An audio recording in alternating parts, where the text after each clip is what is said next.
La nuit où Élie Vendré s'est volatilisé, la villa sur la corniche brillait comme un paquebot immobile. J'étais dans la bibliothèque, son verre de rail encore tiède sur le marbre, lorsque l'alarme silencieuse s'est allumée une seconde. Un souffle bleu, puis s'est éteinte. On ne vole pas Élie Vendré. On s'en éloigne en silence, comme d'un secret trop lourd pour la bouche. Je suis son archiviste, son ombre dans les couloirs de boiserie où pendait une comtesse au voile noir attribuée à un élève de Winterhalter. Une place vide, ce soir-là, me glaça d'abord plus que son absence. Le cadre doré, intact, mais la toile disparue. Sur la console, un gant en chevreau parfumé de jasmin, féminin, coûteux, déposait une question au cœur des ténèbres. Dans le salon des glaces, la fête continuait. Héritiers en smoking ivoire, diplomates retirés, héritières aux diamants humides de champagne. Je traversais ces marais poliés, cherchant la silhouette d'Élie, épaules stoïques, regard friable. Il avait murmuré plus tôt « Si je tombe, brûle la lettre dans le coffret cobalt ». Il souriait. Il ne plaisantait jamais avec le feu. J'ai forcé le coffret. Un passeport au nom d'un marchand disparu depuis Genève, un reçu de consignation pour 3 toiles d'origine incertaine et une photographie froissée. Lui, au bord d'un yacht, avec une femme dont on ne voyait que la nuque et le ruban de velours noir. Au dos, un seul mot, héritage. Quand j'ai relevé la tête, le jardin était vide, la mer trop noire, et la villa semblait retenir son souffle. On avait emporté la toile, peut-être l'homme, et certainement la vérité. La porte de service battait encore. Une ombre s'y découpait, la mienne, et derrière, une seconde plus fine venait de glisser, invisible, vers la route privée. Je m'appelle Adrien Morel. Depuis 4 ans, j'archive la vie d'Élie Vendré. Ses acquisitions, ses promesses, ses repentirs. Je connais l'odeur de ses livres, la fatigue dans sa nuque au retour des ventes privées, ses silences quand un nom trop ancien reparaît. Il m'appelait le garde-mémoire. Je l'étais et plus encore, le témoin de sa lente dérive vers une obsession que je n'ai comprise qu'au moment de sa disparition. Le monde d'Élie était fait de salons où les chuchotements valent plus que les contrats. Hôtels particuliers aux escaliers flottants, dîners où l'on sert les confidences avant le dessert, yachts où l'on signe des pactes au ras des vagues. Je m'y déplaçais en cloître invisible, notant les dates, classant les provenances, détectant les cicatrices sur les toiles, ces griffures d'histoire que l'argent tente de repeindre. Il y avait pourtant un fil défendu, une suite de toiles issues d'un legs contesté, héritage maudit, selon la rumeur. Élie disait qu'on ne possède pas ses œuvres, on les retient comme on retient un fauve par le ruban. Autour d'elle gravitaient des noms puissants, des amours dissimulés, des promesses signées à l'encre des nuits. J'ai essayé de l'alerter. Il a souri, puis a refermé le coffret cobalt. Mon lien avec lui n'était pas qu'un métier, c'était une dette. Il m'avait sorti de la poussière d'une réserve de musée et m'avait offert un territoire, ses secrets. Je croyais savoir les porter, jusqu'à ce gant parfumé, cette comtesse absente, et la photo au dos griffonné. Depuis, chaque document que j'ouvre me rapproche d'une version d'Élie que je n'osais pas imaginer. Cette histoire est la mienne autant que la sienne. Une enquête intime dans un empire de velours où l'on disparaît sans bruit. Je vous la raconterai comme je tourne la clé d'une armoire interdite, lentement mais sans détour. N'oubliez pas de vous abonner à notre chaîne, de liker cette vidéo et de nous dire en commentaire de quel pays et quelle ville vous nous regardez. La dernière fois que j'ai vu Élie Vendré, c'était dans le hall aux colonnes de marbre, là où la lumière des lustres se reflétait dans les miroirs comme 1000 regards indiscrets. Il portait son habit noir, ses boutons de manchette en saphir, et son sourire, trop figé, me parut une fissure dans le cristal de sa façade. Il parlait peu ce soir-là. Ses yeux suivaient une silhouette à distance, une femme en robe écarlate, chevelure sombre, qui riait avec un diplomate en exil. Ses doigts, pourtant, jouaient nerveusement avec une clé d'or, attachée à sa montre gousset. Un tic que je n'avais jamais vu chez lui. Avant de disparaître dans les salons, il s'approcha de moi et glissa, comme une confession, « Retiens le silence, Adrien. Demain, il n'y aura plus de retour. » J'ai cru à une métaphore, mais son souffle portait une odeur de cognac et d'urgence. Minuit sonna et la fête sembla basculer. Les héritières s'éclipsaient vers les jardins, les aristocrates chuchotaient autour d'un coffre ouvert dans un salon privé. J'aperçus Élie franchir la galerie des portraits, son pas plus rapide, ses épaules plus lourdes. La comtesse au voile noir manquait déjà au mur. À sa place, une ombre découpée, comme si la toile s'était enfuie avec lui. J'ai suivi la trace. Un verre brisé, une bague oubliée, un parfum de jasmin étouffant l'air. Chaque indice criait départ précipité. Dans la véranda, il parla brièvement à un homme en manteau sombre. Je ne pus voir son visage, seulement l'éclat métallique d'une chevalière en forme de serpent. L'échange fut court, tendu, puis Élie serra la main et la silhouette disparut dans la nuit. Quand je voulus le rejoindre, une domestique m'arrêta. Monsieur Vendré a demandé à n'être suivi par personne. Ses yeux tremblaient, comme si elle avait déjà trop vu. Derrière elle, une porte dérobée battait, aspirant l'air tiède de la villa. Je l'ouvris. L'allée privée s'étendait dans l'obscurité, illuminée seulement par le reflet d'une mer agitée. Au loin, des pas précipités, le bruit d'un moteur étouffé, puis le silence. Élie s'était évanouie comme avalée par la nuit. Dans ma poche, je retrouvais une enveloppe glissée à la hâte. Son écriture nerveuse. 2 mots seulement. Ne les crois pas. Je la serrai, glacée, comme un testament adressé trop tard. Ce fut la dernière image de lui, une ombre au bord de l'abîme, entourée de richesses qui n'étaient plus que des preuves fragiles. Et moi, impuissant, gardien d'un secret que je ne savais pas encore déchiffrer. Les jours suivants, la villa se vida comme un théâtre après la chute du rideau. Mais dans chaque pièce subsistait un écho. Murmures, rires étouffés, aveux suspendus. Je retrouvais des lettres brûlées dans la cheminée, leurs bords encore tièdes, où apparaissaient par fragments des mots d'amour interdits, adressés à une femme dont le nom était toujours effacé. Je sus pourtant qu'il s'agissait d'elle, la silhouette en robe écarlate. Chaque fois qu'Élie croisait son regard, une faille s'ouvrait dans son masque d'homme de pouvoir. Elle n'était pas simple invitée, elle était clé et condamnation. En fouillant son bureau, j'ouvris un tiroir secret, carnet de cuir serré par des rubans où il consignait ses rendez-vous clandestins. Leur lieu m'était familier. Un hôtel particulier à Neuilly, une villa à Capri, un appartement discret près du Luxembourg. Chaque ligne tremblait d'obsession. Les carnets parlaient d'un pacte, offrir une toile volée en gage d'amour, la comtesse au voile noir. Était-ce pour elle qu'il avait fracturé son propre coffre? Ou bien l'avait-on piégé, transformant sa passion en chantage? J'ai interrogé discrètement un valet ancien. Il avoua qu'Élie recevait des lettres parfumées, cachetées d'un sceau en forme de lys. Une correspondance où se mêlaient promesses de fuite et menaces voilées. Elle le tenait par la peur, monsieur, murmura-t-il, avant de se taire, craignant d'avoir trop parlé. L'étoile disparue n'était pas qu'un héritage maudit. Elle constituait un code, chaque tableau correspondant à une mémoire occultée, une dette ancienne. Qui possédait ces clés possédait Élie. Et elle, la femme écarlate, semblait savoir lire dans ses cicatrices. Dans un coffre secondaire, je découvris un pendentif brisé, un médaillon en or contenant une photographie déchirée. On y voyait Élie embrasser une femme, mais son visage à elle avait été arraché.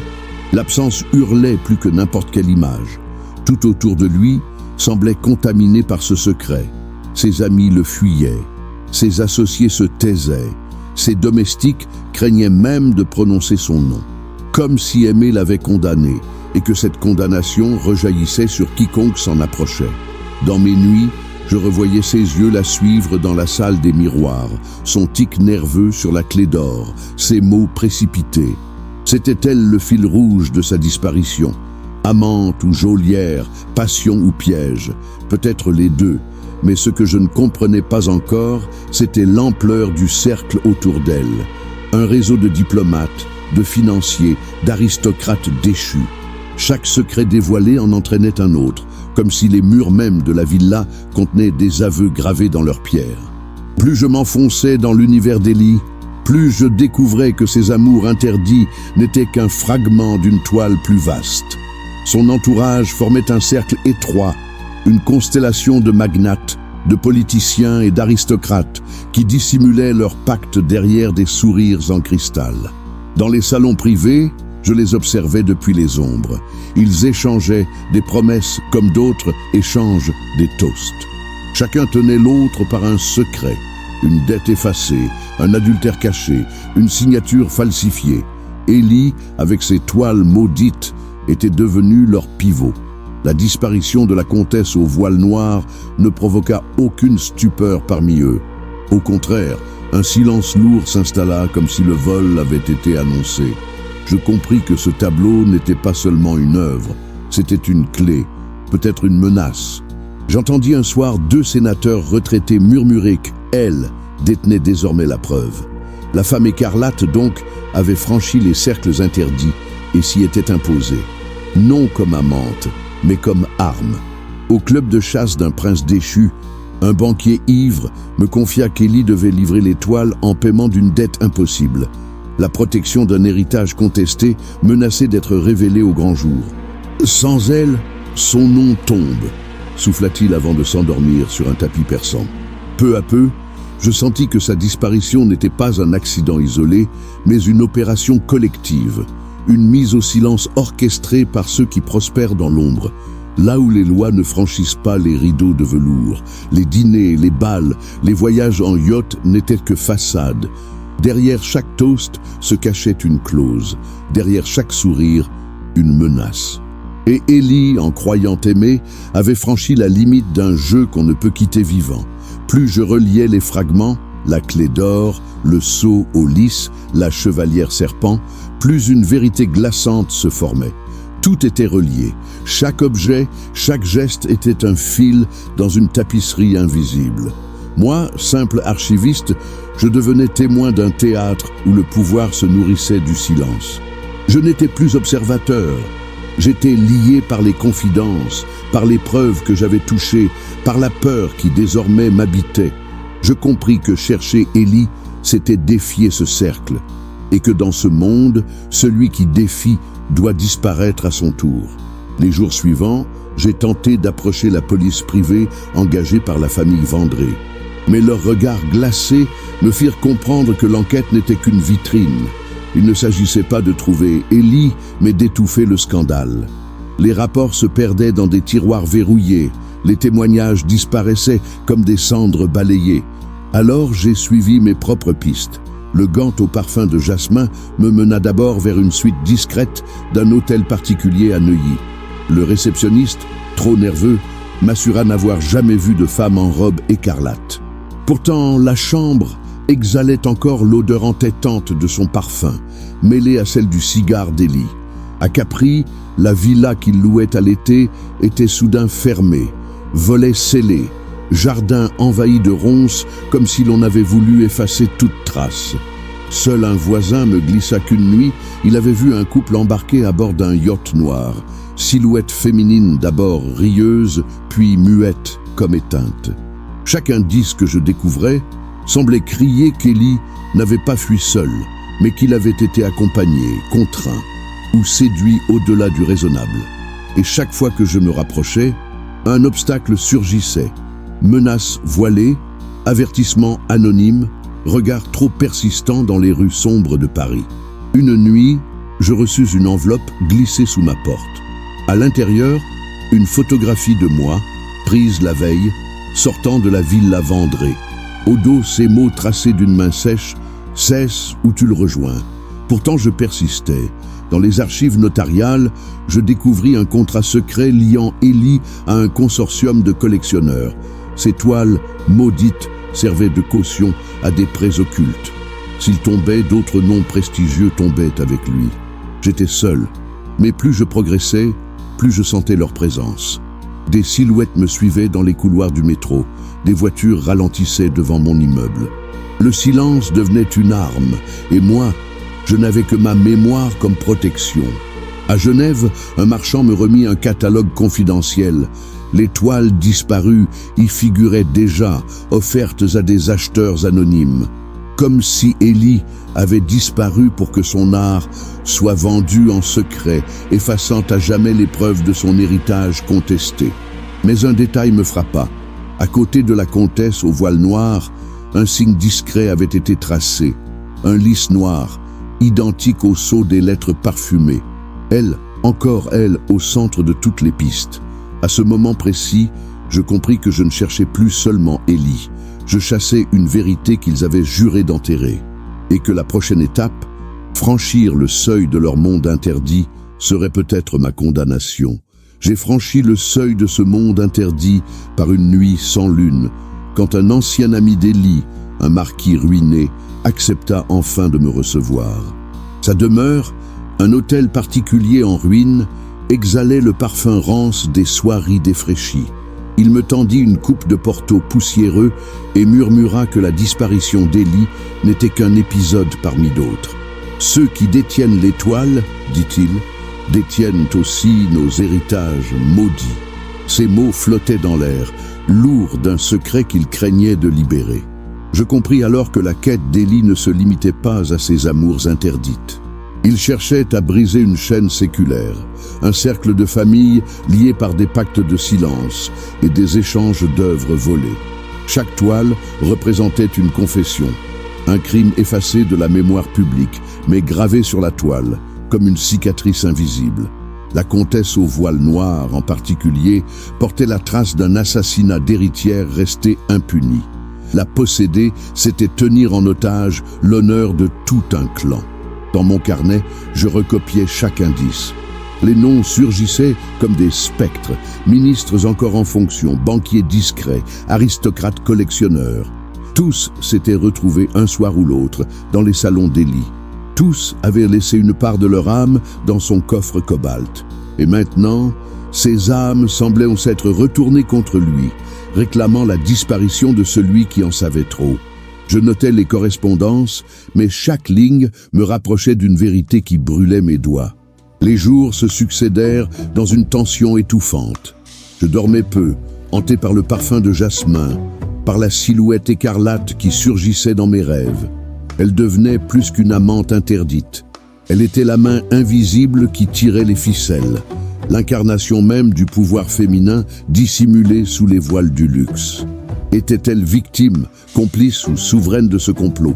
Je n'arrivais plus à distinguer l'ombre de la lumière dans son sillage, et ma propre raison commençait à vaciller. Une piste me mena dans un château en Bourgogne, propriété d'un comte vieillissant. Dans une aile condamnée, je découvris une galerie privée où étaient accrochées des toiles couvertes de draps. Sous l'un d'eux, je reconnus une œuvre disparue, un paysage signé Corot, volé à Genève des décennies plus tôt. Le comte détourna le regard et avoua que c'était Élie lui-même qui l'avait placé ici, pour le protéger des rapaces. Mais qui étaient ces rapaces? Et pourquoi son propre cercle l'avait-il trahi? Plus je découvrais de tableaux dissimulés, plus le puzzle devenait clair. Élie avait constitué une archive vivante des crimes de l'élite. Chacune de ses acquisitions illégales n'était pas seulement un trésor artistique, mais une pièce d'un dossier secret. Il se croyait archiviste du beau. Il était devenu archiviste du pouvoir, et dans ce rôle, il avait franchi la limite invisible, celle qu'aucun héritier, aucun banquier, aucun prince ne voulait voir franchie. Les menaces s'intensifièrent. On força la serrure de mon appartement, on déplaça mes carnets sans rien voler, une voiture me suivit 3 nuits de suite, puis disparut quand je tentais de l'approcher. Je vivais désormais dans la crainte permanente, et chaque battement de mon cœur semblait résonner comme un tambour dans le silence hostile de la ville. Pourtant, une obsession me poussait, trouver Élie, ou du moins trouver ce qu'il avait voulu protéger au prix de sa vie. C'est alors que je reçus un colis sans expéditeur. À l'intérieur, une clé semblable à celle qu'Élie faisait tourner entre ses doigts la nuit de sa disparition, mais gravée cette fois d'un symbole plus ancien, un lys noir entouré d'un serpent. Avec elle, une carte froissée indiquant un entrepôt sur les quais de Seine. Je m'y rendis à l'aube, le cœur battant. Derrière une porte rouillée, j'ouvris des caisses poussiéreuses. Elles contenaient des fragments de toile, des documents et une lettre d'Élie, jamais postée. Dans cette lettre, il écrivait « Adrien, si tu lis ces mots, c'est que j'ai échoué à briser la chaîne. Ne cherche pas à me sauver, sauve la mémoire. Car eux m'effaceront, mais les toiles parleront pour nous. » Ces phrases étaient tremblées, tachées d'encre comme si la main hésitait entre la confession et l'adieu. Je relus ces lignes jusqu'à les graver dans ma mémoire, conscient que je détenais désormais l'héritage le plus dangereux, la vérité même de sa chute. En quittant l'entrepôt, je savais que ma vie venait de basculer. Je n'étais plus l'archiviste discret d'un collectionneur brillant. J'étais devenu le porteur d'un testament invisible, le témoin d'une conjuration qui traversait les siècles. La vérité enfouie d'Élie Vendré ne se limitait pas à sa disparition. Elle révélait la corruption d'un monde entier, celui où le luxe cache le crime et où le pouvoir s'écrit sur la toile des disparus. Et je compris que raconter son histoire, c'était peut-être signer ma propre condamnation. Aujourd'hui encore, chaque fois que je repense à Élie Vendré, ce n'est pas son éclat que je vois, mais son absence. Une ombre plus lourde que toutes ses toiles. Un silence plus éloquent que ses bibliothèques. Il m'a appris que dans le monde du pouvoir et du luxe, les disparitions ne sont jamais des accidents, mais des verdicts, prononcés dans l'obscurité par ceux qui règnent sans jamais paraître. Je garde dans ma mémoire l'odeur de jasmin, la clé d'or, la photo froissée et la lettre jamais envoyée. Ce sont mes reliques, les cicatrices de mon rôle de témoin. J'ignore si la justice viendra un jour frapper à ses portes closes. Peut-être que la vérité restera à jamais enterrée sous les tapis persans et les rires feutrés des salons. Mais moi, je ne peux plus détourner les yeux. Alors je vous laisse cette histoire, telle que je l'ai vécue, telle qu'elle m'a consumé. Peut-être qu'un jour, un nom surgira, un visage se dévoilera, et que l'on comprendra enfin ce qui est arrivé aux collectionneurs disparus. En attendant, restez avec nous, car la prochaine histoire pourrait révéler d'autres ombres de ce monde secret où le luxe se confond avec le mensonge.